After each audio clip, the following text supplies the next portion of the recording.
Sejumlah ruas jalan maupun objek wisata mulai dipadati pengunjung karena libur panjang akhir pekan yang jatuh pada hari Kamis hingga Minggu. Arus lalu lintas terpantau ramai.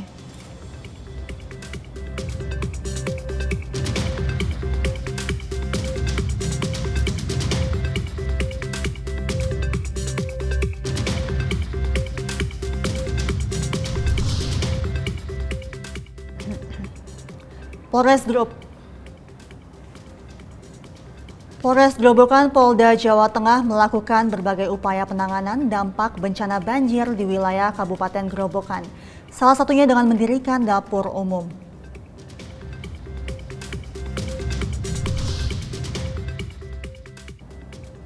Polres Magetan berhasil menangkap seorang terduga penipuan berkedok rekrutmen anggota Polri. Korban mengalami kerugian hingga 370 juta rupiah.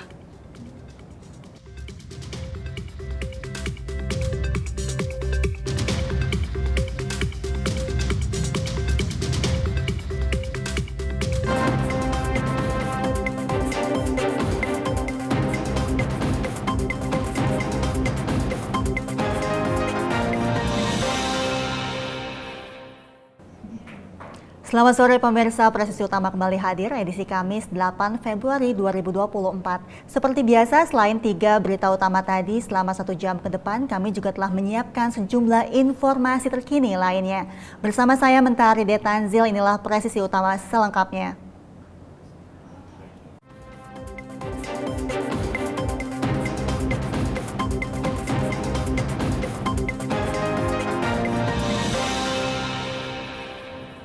Libur panjang akhir pekan yang jatuh pada hari Kamis 8 Februari hingga Minggu 11 Februari 2024, sejumlah ruas jalan maupun objek wisata mulai dipadati pengunjung.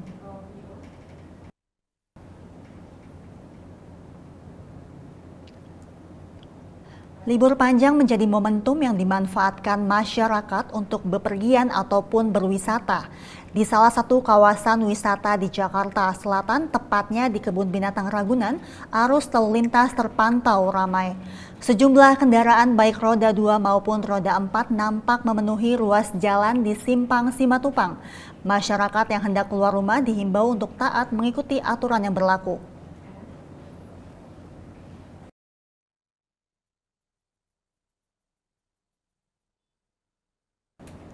Pemirsa, Polres Grobogan Polda Jawa Tengah melakukan berbagai upaya penanganan dampak bencana banjir di wilayah Kabupaten Grobogan, Jawa Tengah. Upaya penanganan yang dilakukan diantaranya mendirikan dapur umum hingga melakukan evakuasi warga yang terjebak banjir.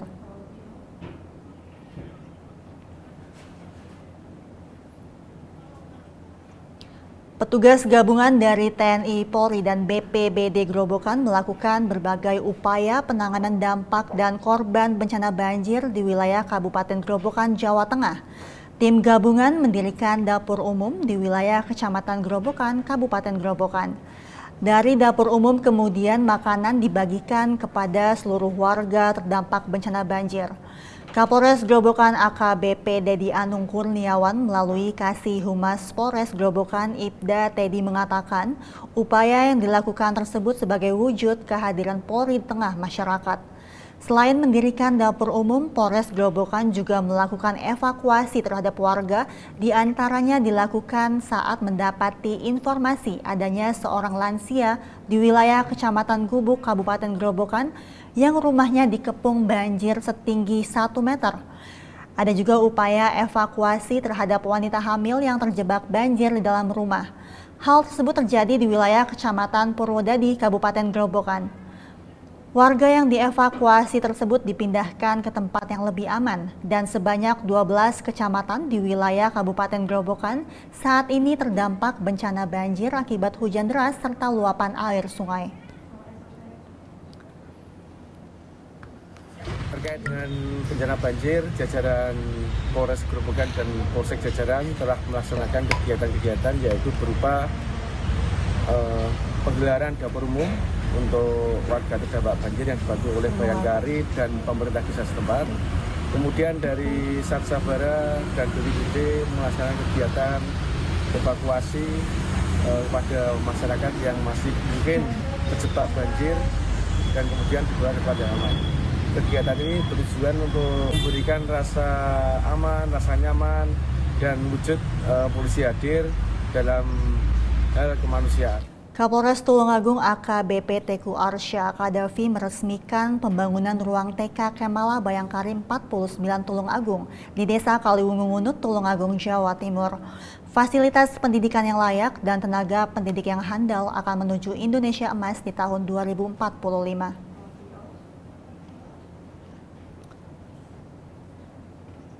Kapolres Tulungagung hadiri peresmian area bermain dan peletakan batu pertama pembangunan ruang TK Kemala Bayangkari 49 Tulungagung yang berlokasi di Desa Kaliwungu Ngunut, Tulungagung, Jawa Timur.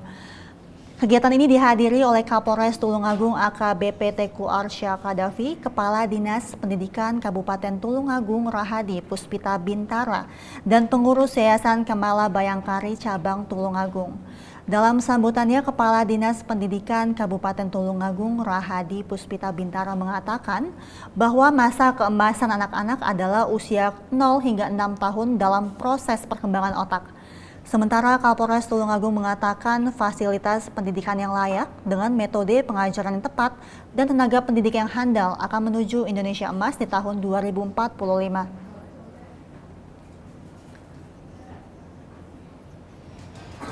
Saya ucapkan banyak terima kasih pada Bapak Kepala Dinas beserta jajarannya yang sudah dibangun ulang dengan spek yang jauh lebih bagus, dan tentunya ini memastikan bahwa anak-anak bisa aman untuk bermain, beraktivitas tentunya, dan ini akan sangat-sangat membantu untuk TK Bayangkari Ngunut.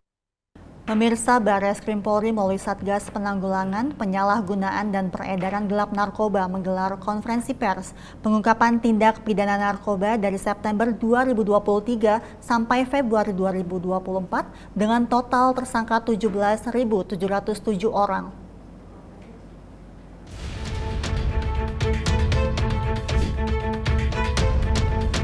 Satgas Penanggulangan Penyalahgunaan dan Peredaran Gelap Narkoba mengungkap para tersangka tindak pidana narkoba dari mulai September 2023 hingga dengan Februari 2024 dengan jumlah total tersangka 17.707 orang yang dilaksanakan di Gedung Awaludin Jamin Barreskrim Polri Rabu 7 Februari 2024. Barang bukti yang telah berhasil diamankan yakni ganja sebesar 1,4 ton, pil ekstasi sebanyak 964.268 butir, sabu 2,3 ton, kokain 8,23 kg, tembakau gorila 124 kg, ketamin 24,8 kg, heroin 85 gram, serta obat keras berjumlah 4.118.331 butir.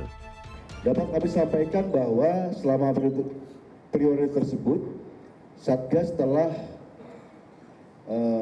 tingkat Mabes dan Polda jajaran telah berhasil menangkap 17.707 tersangka. Selanjutnya kami juga telah menerbitkan sebanyak 11.918 laporan polisi dan menyita sejumlah barang bukti antara lain yaitu sabu seberat 2,3 ton, ya. Lanjut ekstasi sebanyak 964.268 butir, ganja seberat 1,4 ton, dan kokain seberat 8,23 kg. Ada juga tembakau gorila seberat 124,6 kg, ketamin seberat 24,8 kg, ada juga heroin seberat 85 gram, dan obat keras sebanyak 4.118.331 butir. Para tersangka penyalahgunaan narkoba dijerat pasal berlapis Undang-Undang tentang Narkotika dengan ancaman hukuman maksimal hukuman mati. Dari Jakarta, Farhan Maulana dan Rizky Firmansyah melaporkan untuk Polri TV.